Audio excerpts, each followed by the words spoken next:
At my wife's baby shower, my seat was right in front of the toilet.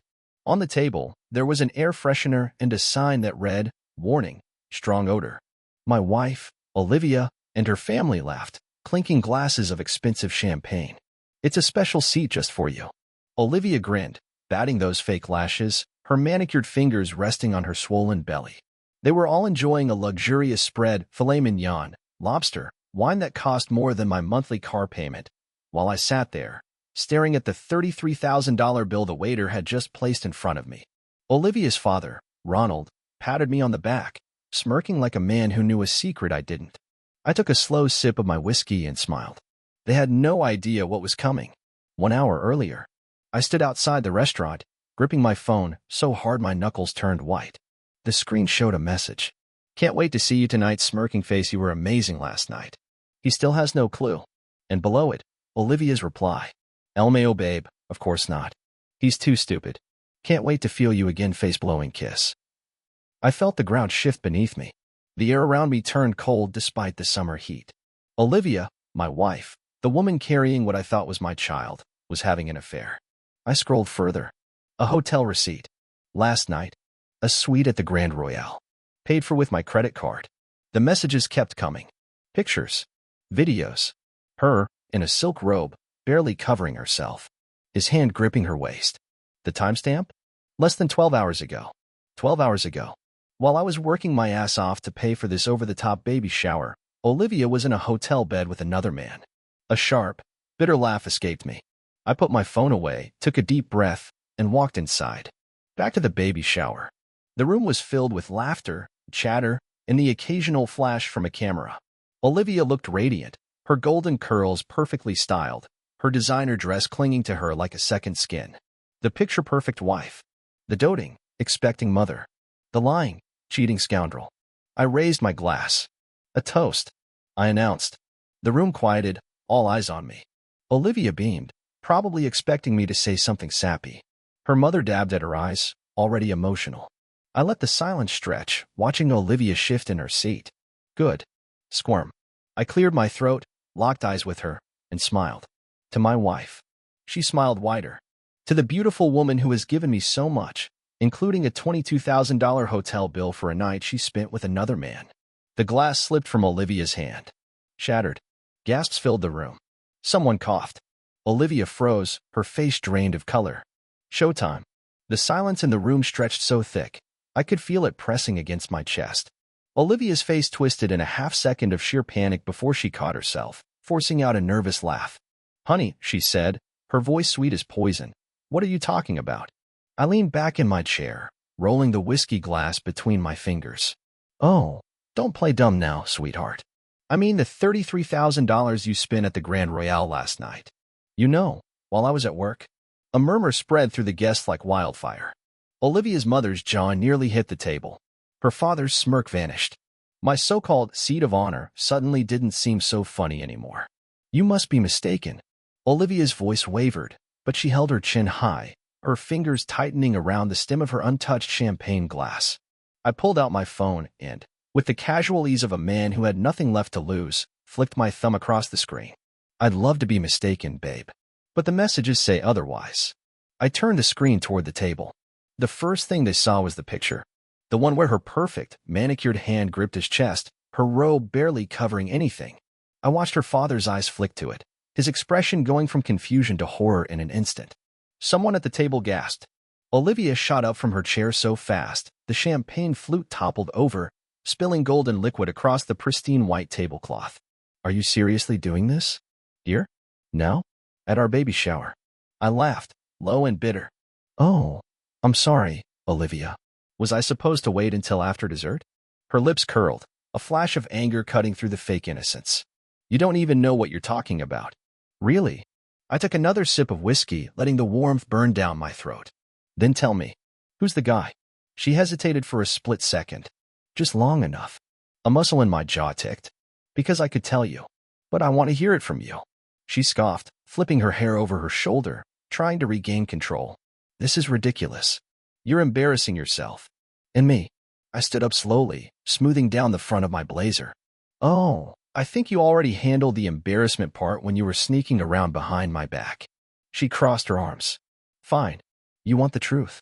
Her voice rose, full of venom now. I'm tired of you. Tired of your boring routine. Tired of feeling like I'm married to some clueless idiot who doesn't even see what's right in front of him.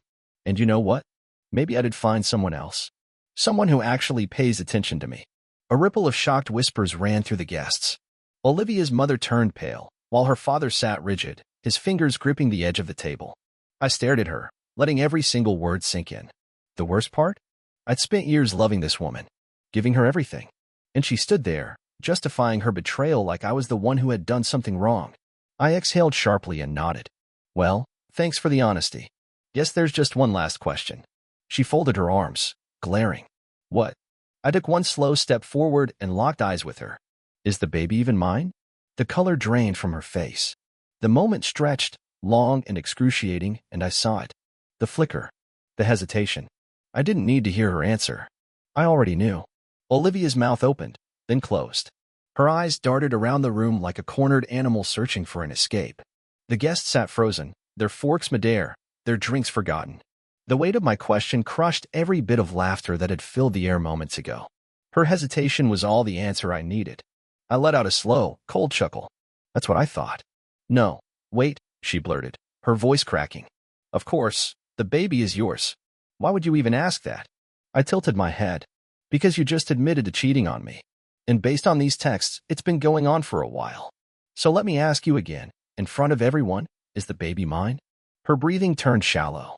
She shot a desperate glance at her parents, but even they didn't move to help her.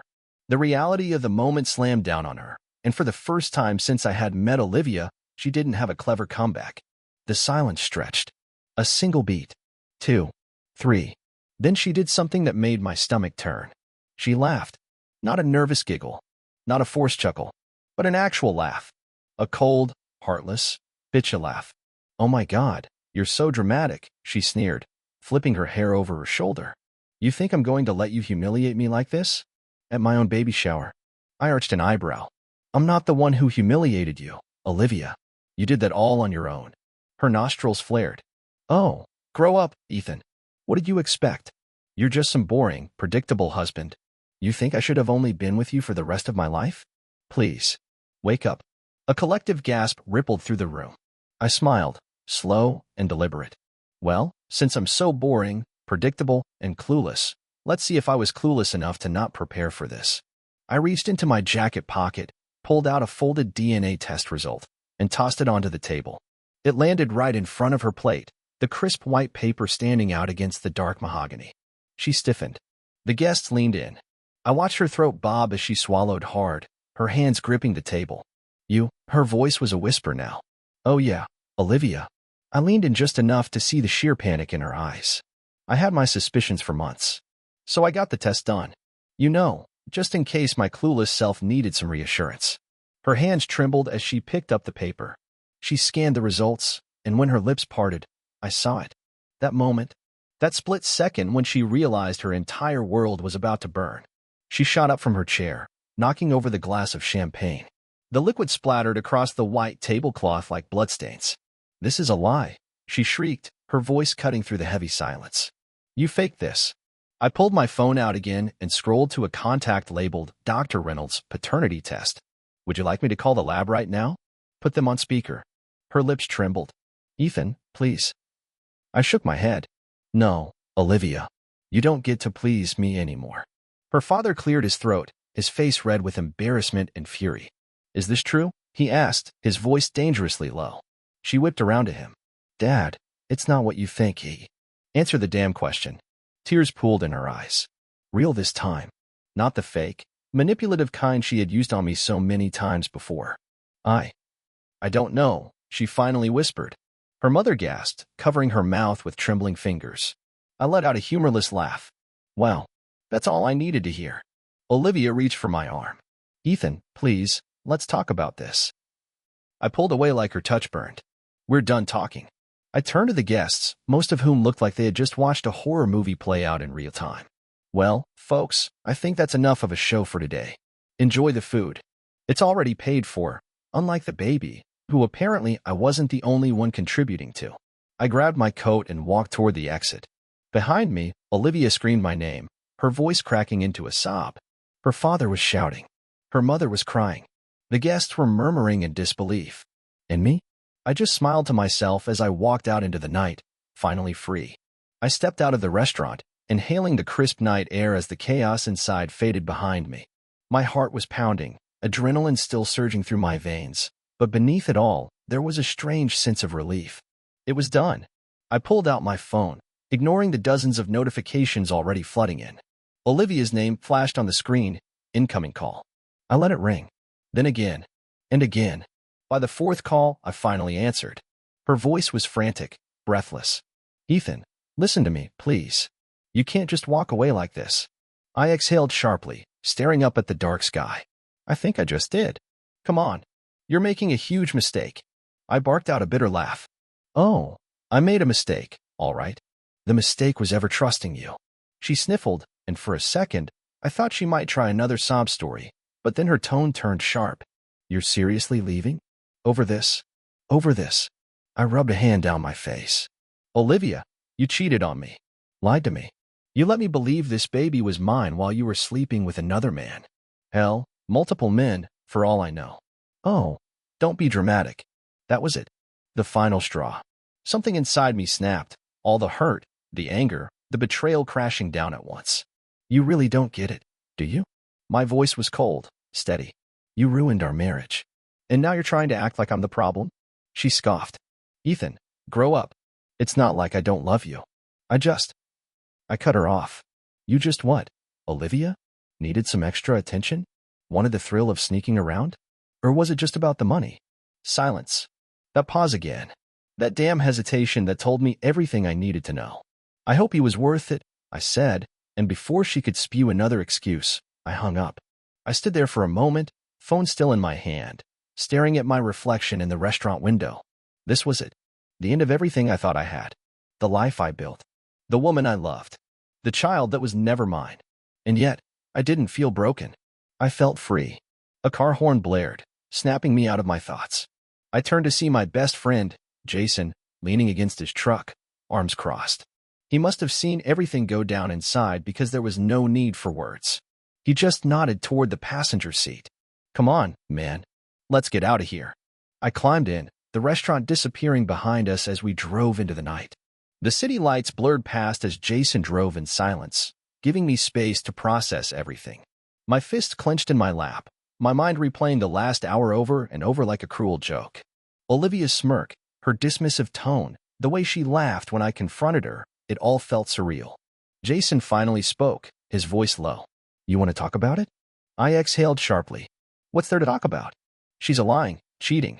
I stopped myself, shaking my head. And I was an idiot. Jason scoffed. Nah, man.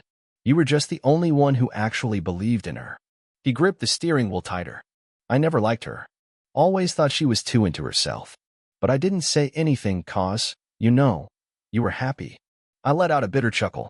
Yeah, well, joke's on me. He nodded, not pushing further. That's what I liked about Jason. He knew when to talk and when to shut up. My phone buzzed again. Olivia. I ignored it. A minute later, a text popped up. Olivia, we need to talk. Come home. Home. The thought of walking back into that house made my stomach turn.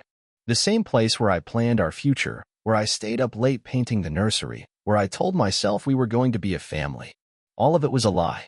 Another text came through. Olivia, you're being so childish. You're really gonna throw everything away over a mistake? A mistake. I squeezed my phone so hard my knuckles turned white. Jason must have noticed my jaw clenching because he reached over and grabbed the phone from my hand. Yeah, no, you're not doing this right now. He tossed it onto the dashboard. She's not worth your time. I sighed, staring out the window. I just don't get it, man. If she was so unhappy, why didn't she just leave? Why go through all the trouble of pretending? Jason's jaw tightened. Because people like her don't leave unless they have something better waiting. She thought she could have it all, you, the baby, and whatever side piece she was sneaking around with. You were the safe bet. The stability. And now that you're pulling the rug out from under her? She's panicking. I leaned back in my seat, letting his words sink in. He was right. Olivia never planned on me finding out. She was happy living a double life as long as I kept paying for everything, kept being the doting husband while she did whatever the hell she wanted behind my back. Not anymore. Jason pulled into the parking lot of a small bar on the edge of town. "Come on," he said, throwing the truck in park. "You need a drink." I hesitated. "I don't know, man. I don't feel like." "Yeah, well, I do. And I'm not drinking alone. Let's go." I sighed but followed him inside. The place was dimly lit, half empty, and smelled like old wood and cheap whiskey. Just what I needed. We took a seat at the bar, and Jason ordered 2 shots before I could even argue. "To new beginnings," he said, sliding one over to me. I picked up the glass, letting the amber liquid swirl for a second before knocking it back in one go. The burn was immediate, but so was the relief. For the first time that night, I felt something other than rage. I felt done. I set the empty glass down and exhaled, feeling the heat spread through my chest. Jason watched me for a moment before nodding to the bartender for another round. "That bad, huh?" the bartender muttered as he poured. He was an older guy, maybe mid-50s, with deep lines in his face that said he'd seen plenty of men in my situation. I let out a dry laugh. "Worse." Jason smirked. His wife just humiliated herself in front of an entire baby shower. The bartender raised an eyebrow. "Cheating." I nodded. He whistled low, shaking his head as he slid the drinks over. "Nothing worse than a woman who plays you for a fool. Drink up." I lifted the glass, this time savoring the burn before setting it down with a soft thud. My phone buzzed again. I ignored it. Then another text. And another. Jason grabbed it off the bar, squinting at the screen. "Damn, man. She's desperate." He cleared his throat, reading out loud in an exaggerated high-pitched voice. "Ethan, please, let's talk. You're blowing this out of proportion. You're still the father, no matter what." I scoffed. "No matter what? Bro, she's playing every card in the book. Look at this one." He tapped the screen. "Think about our baby, Ethan. Don't do something you'll regret. Something I'll regret." As if walking away from her was the mistake. Jason's expression darkened as he scrolled. "Oh, here we go. You'll never find anyone like me again." Classic manipulator move. I snatched the phone from his hand and typed 2 words before blocking her number. "Thank God." Jason burst out laughing, clinking his glass against mine. That's the spirit. For the first time that night, I felt lighter. Then the front door swung open. I barely had time to register the figure stomping inside before her voice cut through the bar like a razor. "Ethan." I turned slowly, and there she was, Olivia. Hair still styled from the baby shower, but now slightly disheveled. Her designer dress clung to her like she had just run through the night in a panic. Her makeup was smudged, but the fury in her eyes was unmistakable. The bar fell into an uneasy silence. A couple of guys at the pool table looked over, smirking, already knowing they were about to witness some drama. I sighed, rubbing a hand over my face. "You have got to be kidding me." Olivia stormed forward, heels clicking against the wooden floor. "You think you can just block me? Walk out like I don't exist?" Jason let out a low whistle. "Oof. Someone's unhinged." She shot him a death glare before turning back to me. "We need to talk." I swirled the whiskey in my glass, keeping my tone flat. "No, we don't." "Yes, we do," she snapped, voice rising. "You're being childish, Ethan. This isn't how adults handle things." Jason snorted. "Oh, and sneaking around hotels like a damn escort is how adults handle things?" She ignored him. "Come outside." 5 minutes. I shook my head. Not happening. Her expression flickered, just for a second. Like she hadn't expected resistance. Like she thought I'd crumble the moment she showed up. She leaned in, voice dropping low. "You don't want to do this here." I sighed. "You already did this here, Olivia. You showed up to a bar, screaming my name like some psycho ex. You wanted a scene? Congrats. You got one." A few people chuckled under their breath. Olivia's face burned red. "You're seriously just gonna sit there?" she hissed. "After everything? After everything you did?" I shot back. Her eyes flashed, and for a second, I saw it, the real Olivia. The one behind the sweet smiles, the fake giggles. The cold, selfish bitch who never thought she'd get caught. She stepped back, crossing her arms. "Fine. You want to be done with me? With this baby? With everything we built?" "Built?" I laughed. "Olivia, I built a life. You built a lie. And now it's crumbling." Her lips curled. "You think you're so high and mighty. You think you're going to find some perfect little wife to replace me." She let out a sharp, bitter laugh. "Good luck, Ethan. No one will ever love you the way I did." I met her gaze, my voice calm, steady. "Thank God for that." Her jaw clenched. For a second, I thought she might slap me. But instead, she straightened her dress, tossed her hair over her shoulder, and let out a cold, humorless chuckle. "You'll regret this," she muttered, turning toward the door. Jason lifted his glass. "Don't let it hit you on the way out, sweetheart." The door slammed behind her. I exhaled, sinking back into my chair. Jason smirked. "Well, that was fun." I shook my head, picking up my whiskey. "You know what?" I said, finally taking a sip. He raised an eyebrow. "What?" I smiled. "I think I'm going to be just fine." The whiskey went down smoother now. Lighter. Like the weight that had been pressing on my chest all night had finally lifted. Jason leaned back in his chair, watching me with a satisfied smirk. "So, what's next, man?" I let out a slow breath, staring at the rim of my glass. "Divorce." The word rolled off my tongue easier than I expected. No hesitation. No doubt. Just a cold, hard fact. Jason nodded approvingly. "Damn right." He tapped his fingers against the bar. "You gonna lawyer up?" "First thing in the morning." I set my glass down, pushing it away. "And a paternity test." "Official." I already know the answer, but I want it in writing. Jason exhaled. "That's gotta sting, though. Thinking the kid was yours." A lump formed in my throat, but I swallowed it down. "Yeah," I admitted. "It does." The worst part wasn't losing Olivia. It wasn't even the betrayal. It was that, for months, I had looked at that ultrasound photo and felt something real. Something permanent. I had imagined holding my child, teaching them how to ride a bike, watching them grow up. And now? Now that future was gone, ripped out from under me in the cruelest way possible.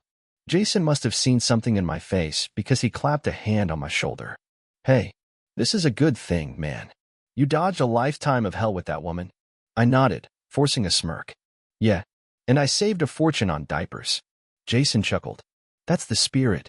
My phone vibrated on the bar. This time, it wasn't Olivia. A text from my lawyer. I had messaged him earlier, before the baby shower, when I first saw the evidence. "Call me first thing. I have everything you need." I stared at the screen for a moment before locking the phone and slipping it into my pocket. "It's going to be a long few months," I muttered. Jason grinned. "Then you better get another drink." We stayed at the bar for another hour, the weight of the night slowly dissolving into the hum of conversation, the clink of glasses, the occasional burst of laughter from some guys playing pool. For the first time in a long time, I wasn't worried about Olivia. I wasn't worried about us. Because there was no us anymore. And for the first time in years, that thought didn't scare me. It felt like freedom. By the time Jason dropped me off at my apartment, the buzz from the whiskey had dulled into something calmer, clarity. The kind that settles in your bones after a storm, when the damage is done, and all that's left is figuring out how to rebuild. I pushed open the door, stepping into the silence. It felt different now. Less empty, more mine. No Olivia. No fake laughter. No lies disguised as affection. I walked straight to the bedroom, ignoring the framed wedding photos still hanging on the walls. I'd deal with them later. Right now, I just wanted to sleep. But as soon as I sat on the edge of the bed, my phone buzzed again. Not Olivia this time. Her father. I frowned, debating whether to answer. Ronald was a smug, arrogant bastard, always acting like he was better than me because of his money. But he had also just watched his daughter's entire life implode in front of family and friends. Curiosity won. I picked up. His voice was calm, too calm. "Ethan." I leaned back against the headboard. "Ronald." A pause. Then, I had no idea. I scoffed. "Bullshit. I swear to you," he continued. "If I had known what Olivia was doing, you would have covered for her." I cut in. Spun some story about how it was just a rough patch, and that I should be a real man and stick by her. Silence. Then, a quiet sigh. "I suppose that's fair." I didn't say anything. He cleared his throat. "Look, I didn't call to argue. I called because I want you to know. I'm not helping her." That caught me off guard. "What?" "I raised her to be better than this," he said bitterly. Clearly, I failed. I let out a dry laugh. No argument here. Ronald hesitated before continuing. "She's been blowing up my phone since she left the bar, begging me to fix this. To convince you to give her another chance." I clenched my jaw. "Unbelievable." "I told her she's on her own," he finished. "That I won't defend her. And that if you choose to divorce her, I won't stop you." I didn't expect that. Not from him. "Why?" Another pause. "Because you're right, Ethan. She built a lie. And she almost got away with it." A heavy silence settled between us. Then his voice dropped lower. "Just do me one favor. I tensed. What? His tone turned cold. Make sure she suffers. I exhaled slowly, processing his words. Then, with a smirk, I said, "Oh, Ronald. I already have." And with that, I hung up. For the first time in years, I slept like a baby. The morning sunlight streamed through the blinds, casting long golden streaks across my bedroom floor. I blinked against the brightness, stretching my limbs, feeling a strange, unfamiliar sensation settle over me. Peace. No arguments. No forced small talk over coffee. No gut-wrenching anxiety about what Olivia was doing behind my back. Just silence. And for once, it felt good. I rolled over, grabbing my phone from the nightstand. 32 missed calls. 57 messages. All from Olivia. I ignored them. Instead, I dialed my lawyer. He picked up after one ring. "Ethan, I was expecting your call. We're moving forward with the divorce." "Damn right we are." "Good," he said. "Because I pulled some financial records last night. You're going to want to see this." I frowned. "What kind of records?" "Bank statements. Credit card charges. She wasn't just cheating on you, Ethan. She was spending your money on him. Hotels. Gifts. A down payment on a car. And get this, she sent him money from your joint account. Thousands." A slow, sharp exhale left my lips. "Send me everything." "Already did," he said. "Check your email." I pulled my laptop onto my lap, opening the inbox. There it was. Proof. For months, while I worked, while I planned a future for us, while I sat up late painting the nursery, she was using my money to build a life with another man. My fingers curled into fists. Jason was right. Olivia never planned on leaving. She wanted to have it all, the stability of being my wife and the thrill of screwing around behind my back. And she never thought I'd find out. Too bad for her. I clicked over to my lawyer's email. "Make sure she gets nothing," I said. "Not a single cent." He chuckled. "I was hoping you'd say that." I ended the call, feeling a new kind of satisfaction settle in my chest. She thought she played me. But in the end, she played herself. A new message popped up on my phone. "Olivia, we need to talk. You can't just ignore me forever." I smirked. Blocked. I leaned back against my pillows, stretching, letting the weight of her finally lift off my shoulders. For the first time in years, my future wasn't tied to someone else's lies. I was free. And I had never felt better.